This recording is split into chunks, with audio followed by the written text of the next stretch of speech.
Hello, and bonjour, mes amis!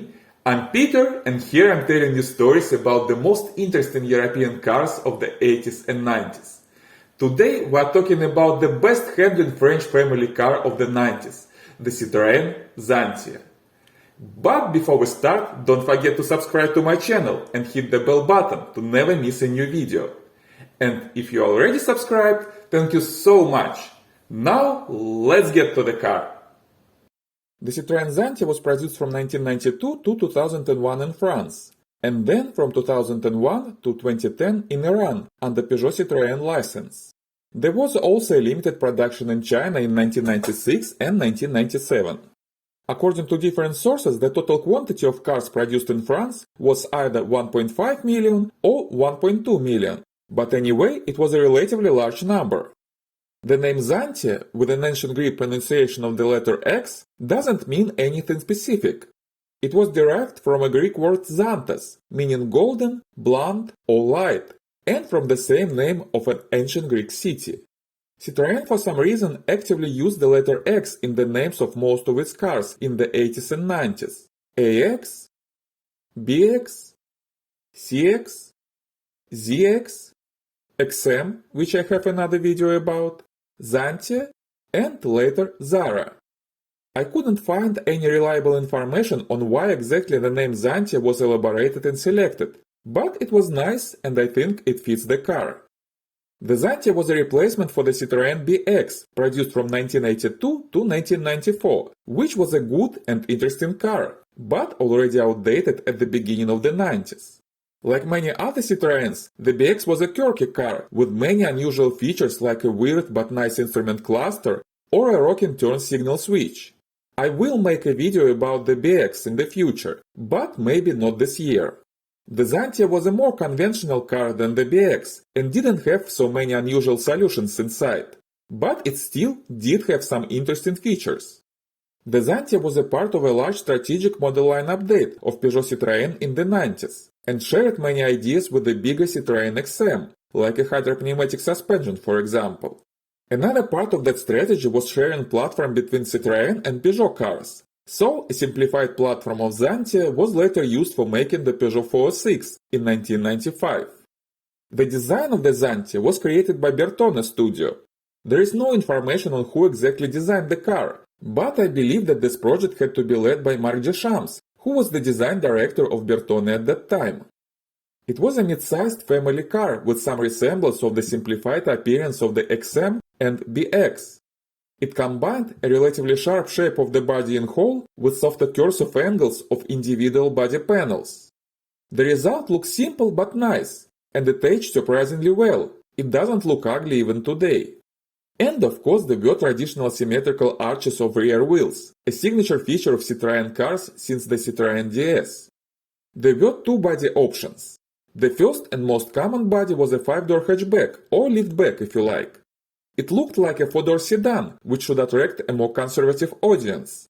But actually it was a hatchback and there was never a real sedan version of the Xantia. In 1995, a wagon version called Citroen Xantia Break was also introduced and became rather popular. The dimensions of the car were typical for a European mid-sized family car, 444 cm or 175 inches in length and 175 cm or 69 inches wide. But the wheelbase was rather long for this class, 274 cm or 108 inches, which contributed to a spacious interior area. The wagon, by the way, was 1 inch taller and 8 inches longer than the hatchback. The car, with its a little wedge-like shape, had good aerodynamics with a drag coefficient of 0.30 in the standard version and 0.32 in the Activa version due to the different wheels and aerodynamic spoilers, decreasing the aerodynamics but improving downforce. And the body was fully galvanized, which provided good rust protection. So many Xantias survived without significant rust until today. In 1997, the Xantia received a restyle that changed the appearance of the hood, which was now combined together with the front grille, and received new bumpers, new lights, a new dashboard, and optional self-learning automatic transmission, adapting to the driver's style, standard ABS, and additional airbags. Inside, the Xantia didn't have crazy design and ergonomic solutions, which Citroen was previously famous for. It lost many extravagant features even from the Citroen BX, but it was comfortable and convenient for everyday use. It was spacious for comfortably accommodating for adults. You could squeeze a third person on the rear seat too, but there wasn't very much space for relaxed traveling in this case. The seats themselves were very pleasant to sit, even on long trips. High trims had good side support for front passengers, with optional inflating adjustable side supports on some early cars. There was enough room for passengers' legs on the second row of seats as well, thanks to the long wheelbase of the car. And it was very easy to get in and out of the rear seats due to large rear doors. But tall passengers could feel a little uncomfortable with headroom at the rear seats. The Xantia was a family car, and the family car by default requires a lot of storage space, and it had it. The trunk was large even in a hatchback, particularly with folded rear seats. And in the wagon, the cargo space could satisfy all your family and travel needs. It's worth mentioning that the hatchback of the lowest trim level didn't have folding rear seats in some markets, but all other trim levels did. The dashboard and switches were pretty conventional and didn't have any unusual or extravagant solutions like in previous Citroen models. This was a little disappointing for the fans of the brand, but the ergonomics itself didn't raise any concerns. The instruments were easy readable, all buttons were easy to reach and reasonably placed, and the overall assembling quality of the interior was pretty decent. And the car still had some interesting features, but maybe not that obvious and noticeable. The Xantia was one of the first European cars that had audio control buttons on the steering wheel, a feature that is so common in our modern cars. It wasn't the first in the world. That was the 1984 Nissan 300ZX. It wasn't even the first in Europe. That was the Citroen XM. But still, it was one of the first, and this very convenient feature was still unusual in the first half of the 90s. Another interesting option, also shared with the XM, was an optional electronic immobilizer available for high trim levels of the Xantia. It looked like a phone keyboard, and you had to type a 4-digit code to start the car. Otherwise, the security system cut fuel supply to the engine. One more interesting thing. Some cars could have a remotely controlled central locking system. A rather common thing, right? But there was a trick. It operated not on the radio transmitting principle, like all car remotes that we use now, but on the infrared light. So to open or lock the car from outside, you had to point the key fob into some specific area of the car, or it didn't work. And another interesting but not obvious feature of the Xantia was the fact that its parking brake operated on the front wheels, than on the rear like in most other cars. The Xantia wasn't the first one to do it. The early Saab 900 had the same arrangement. And, if I'm not mistaken, the XM too. But still, this wasn't a commonly used solution. This arrangement had some smart ideas behind it. But, unfortunately, the parking brake in early cars had an engineering flaw that could lead to self-disengagement of the brakes while parking. Definitely not a good thing if you were parked on some hill. This defect caused a safety recall, and later cars didn't have the safety flaw. And speaking of safety, the car was a little controversial in this area. The range of safety equipment wasn't bad at all. From the start, the Xantia had a driver's airbag and an optional ABS system. After the facelift of 1997, the ABS became standard and the car received a front passenger airbag and side airbags. It was definitely not bad for its time, and Citroen advertised the Xantia as a particularly safe car. But its results at independent crash tests were very far from perfect. The Xantia showed one of the worst results among European cars of the 90s, mostly because of its insufficient body rigidity. But probably the most important safety system of the Xantia, and at the same time its biggest engineering feature, was its hydropneumatic suspension, which Citroen was famous for. The system combining hydraulic cylinders at the shocks instead of springs, multiple pressure accumulating spheres partly filled with air and partly with hydraulic liquid, and a huge quantity of pipes and valves, appeared first at the 1954 Citroen Traction Avant 15H, and later in the legendary Citroen DS in 1955. It created pressure inside the system and released it when it was needed to level the car or resist road bumps, acting essentially like springs in other cars. This allowed the car to compensate for the differences in weight of different corners of the car, so the car could self-level to the fully horizontal position, despite the weight you loaded inside. Over the years, this suspension system was improved and adjusted, and by the beginning of production of the Xantia, it was already a very reliable and sophisticated system.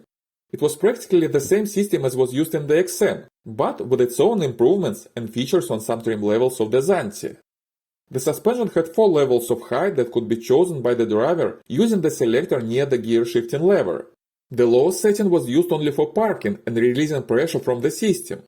Early cars sank to the lowest position by themselves after staying still for some time, but later cars received an additional pressure sphere and could stay in the higher position longer.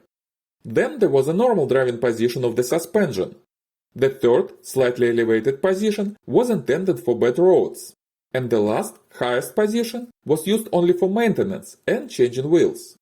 All Xantias had this hydropneumatic suspension, but its functionality and the quantity of pneumatic spheres accordingly were different depending on the trim level of the car.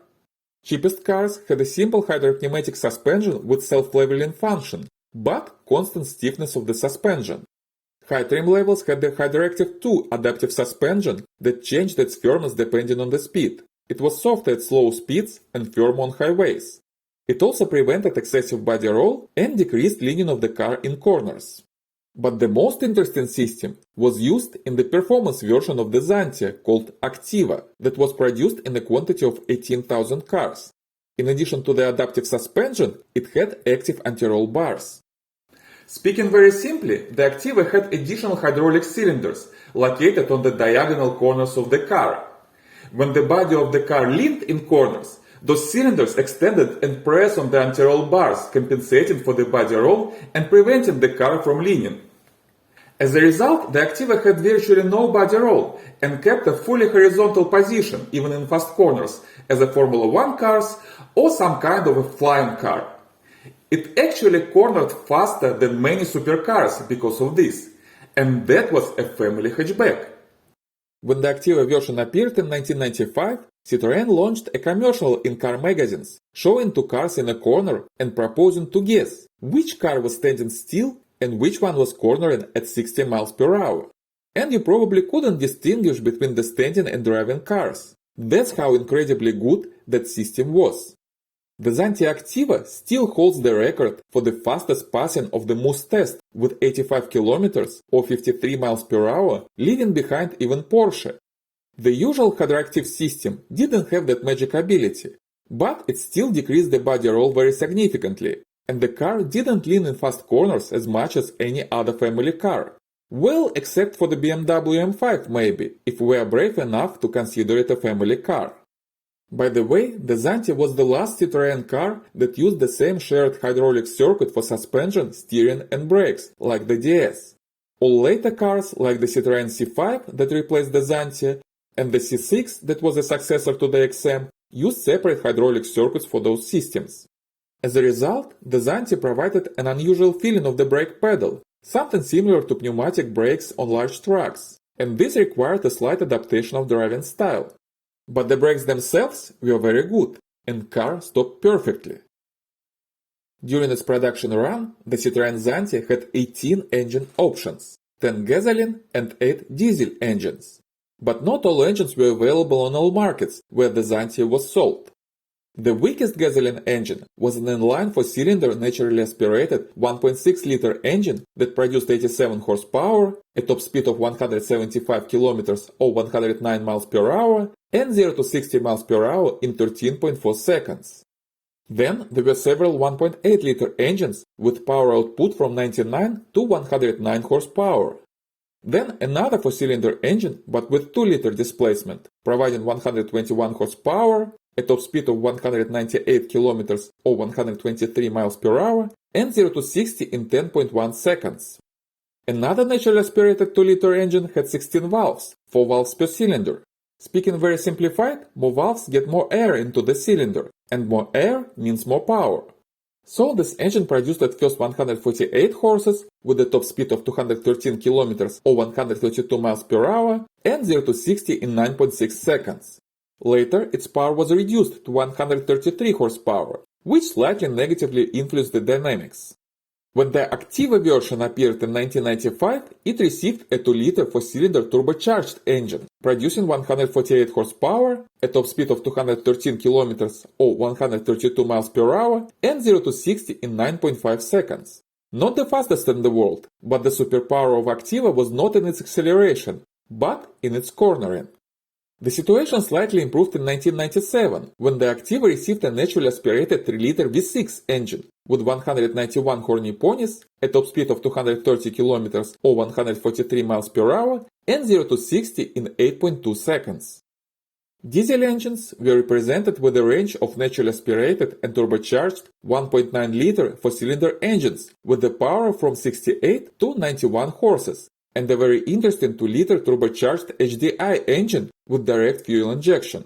This engine had 109 horses, but horsepower is not a very representative unit for diesel engines, because it is basically a result of multiplication of torque by RPMs, and diesel engines usually have much lower RPMs than gasoline ones by nature. Torque is a more important unit for them, and the HDI engine had very decent torque for a passenger car, 250 Nm or 180 foot-pounds. The car with it wasn't particularly fast with a top speed of 191 km or 119 miles per hour and 0 to 60 in 11.2 seconds. But it was very pleasant to drive and very fuel efficient as well, considering that diesel prices was lower than gasoline ones in Europe at that time. Transmission options for the Xantia were represented by a 5-speed manual gearbox and a 4-speed automatic transmission that became adaptive to driving style after the facelift of 1997. All transmission options were good and reliable. You might want the gear shifting process to be a little sharper, particularly in the sporty Activa version, but it wasn't that bad and it didn't cause any real issues. The driving experience of the Xantia could be very different depending on which version of the suspension and engine you had in your car. If you had a car of the lowest trim level with a small engine and a simple non-adaptive suspension, well, it was just a good, comfortable ride. Nothing to complain about, but nothing to remember as well. But a car with a powerful gasoline engine and adaptive hydraulic suspension, especially if it was an Activa, could give you a lot of joy and positive emotions and really impress you with its ability to handle corners at high speed. All Xantias were comfortable rides, but Activa, with its ability to virtually glide above the road, was something way beyond the comfort of a regular car. With its amazing cornering ability without body roll and the fun it could give you on a curvy road, the Xantia Activa was the best handling French family cars of the 90s, and arguably the best handling European family car of that time. It gave you a feeling of safety and omnipotence, which potentially could trick you into driving faster than you should have. But despite the unusual experience of cornering without body leaning, the Activa was a predictable and responsive car, with controllable understeering character and perfect ability to maintain tire grip, that made it actually a very safe car. And all Xantias were very fine handling cars, with superior ride quality and comfort, even in lower trim levels with simple suspensions. And with its spacious interior and large convenient trunk, it was one of the best and most satisfying European family cars of the 90s, and definitely one of the most interesting. Unfortunately, the Citroen Xantia was never sold in the United States during its production, but almost all those cars are older than 25 years now, so if you want one, you can import it to the United States from Europe. In Europe, you can buy a Xantia now from 500 to 6,000 euros. Xantia Activas are usually listed from 6 to 16,000 euros, but they are rather rare. I think that this is a pretty good price for such an interesting car, and high trim cars, especially Activas, will rise in value significantly in the future. Well, thank you very much for watching. If you own the Citroen Xantia, please tell me about your experience in the comments below. Thank you so much. And if you like this video, please give me a thumbs up and subscribe to the channel. New interesting stories are coming soon. Merci beaucoup, mes amis, and see you next time.